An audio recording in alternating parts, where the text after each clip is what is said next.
Find a bumpy track, add some tough motorbikes and riders, and mix well. The result, a scramble. A sport which today attracts thousands of followers and is producing British scrambling machines which are being exported all over the world.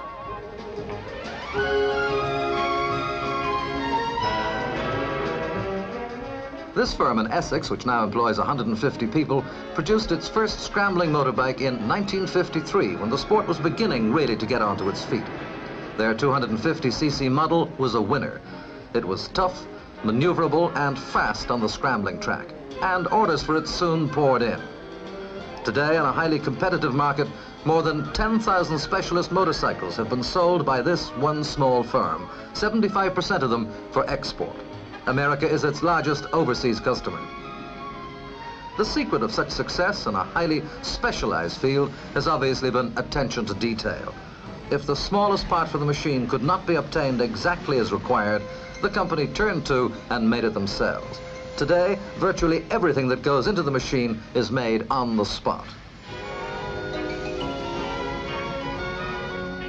With worldwide success for its 250cc model, the company is now working on a new, more powerful scrambling bike. This 360cc model, being put through some rigorous testing on a nearby track, has taken 18 months to develop.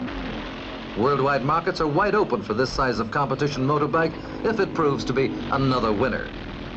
The job of the company's test riders is to try to find something wrong with these power-packed flyers.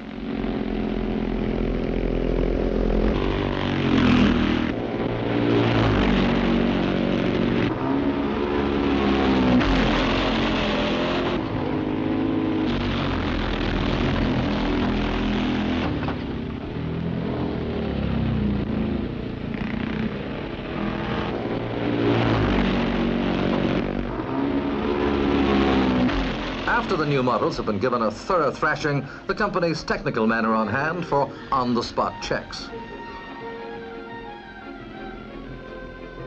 And on hand, too, is the man who has to sell this new machine throughout the world, Mr. Preston Cobb, sales director of the company. Paralyzed since birth, Mr. Cobb travels thousands of miles on business every year. He's driven most weekends to scrambles where company machines are competing. And with 2 assistants, he travels the world selling this company's tough little British-made scramblers.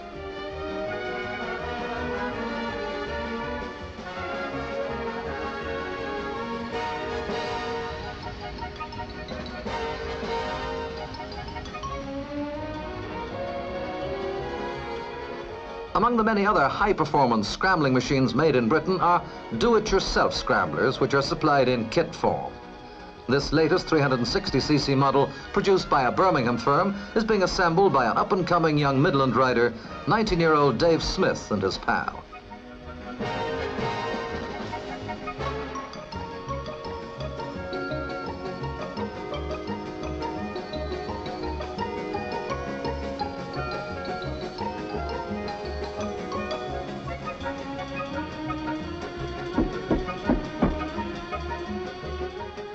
Home assembly means a saving of 1/5 on the price of the machine. And for anyone with a good working knowledge of motorcycles, the job can be completed in 3 hours. Dave Smith, who's been scrambling for just over 2 years, rode this bike the next day against some of the hottest competition. 8-year-old Robin Gersden of West London should be a future threat to the world's top scramblers. Here he is after riding for only 4 months on a miniature 50cc scrambling bike built by his father, who's a motor mechanic and trials rider.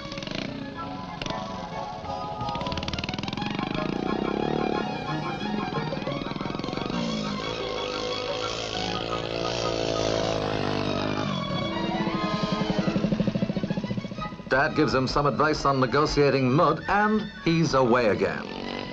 This tiny machine has 3 gears and a top speed of 35 miles per hour. Ideal for riding the bumps of an old gravel pit nearby the Gersden's home.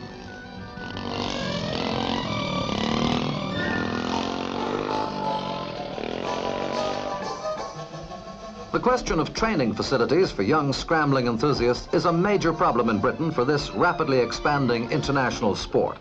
A few motorcycle clubs who are lucky enough to have the use of some rough land organize practice meets. But apart from that, The only way a lad bitten with the scrambling bug can hope to reach competition standard is to ride his bike over any rough ground he can find. Some owners of sand and gravel pits, like this one in Essex, close their eyes, or ears, to this impromptu Sunday morning scrambling practice.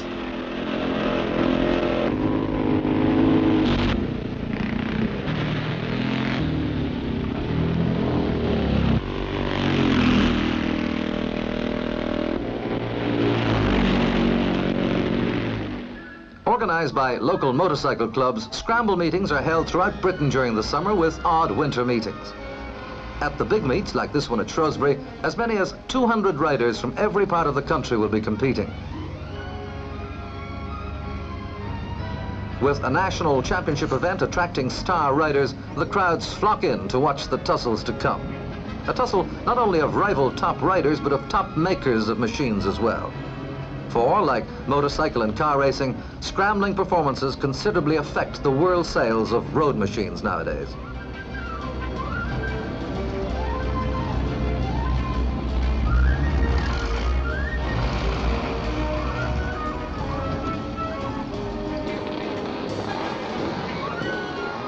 The Scrambler is basically a road machine developed for tougher work. Extra grip tires are fitted, lights are not.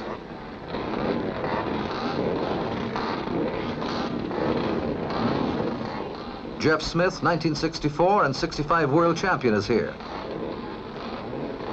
Also, Dave Bickers, 1966 British champion. It's going to be a rough ride, so scrambling gear is tough. And under international scrambling rules, only standard commercial fuel may be used. There are 30 of Britain's top riders in the lineup for the mass start. It's a 12-lap race, each lap 1.5 miles of some of the toughest riding in Britain. Men and machines take a pounding as they hit the bumps.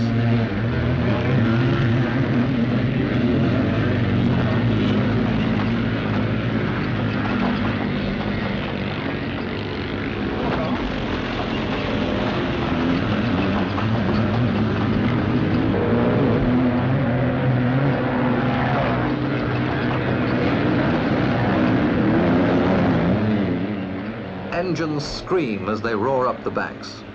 Only course officials and mechanics may help riders in trouble.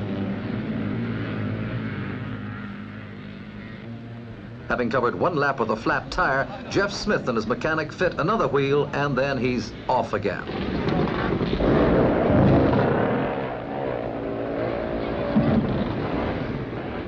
Those extra grip tires help to pull the bikes up the hills and over the top.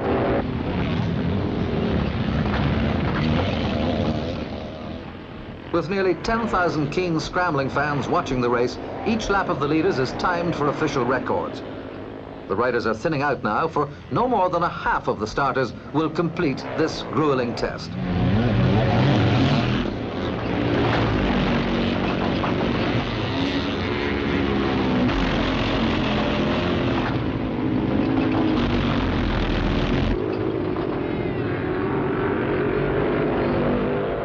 As the rest of the field fight it out for a good place, all attention is now focused on whether champion Dave Bickers can hold the lead.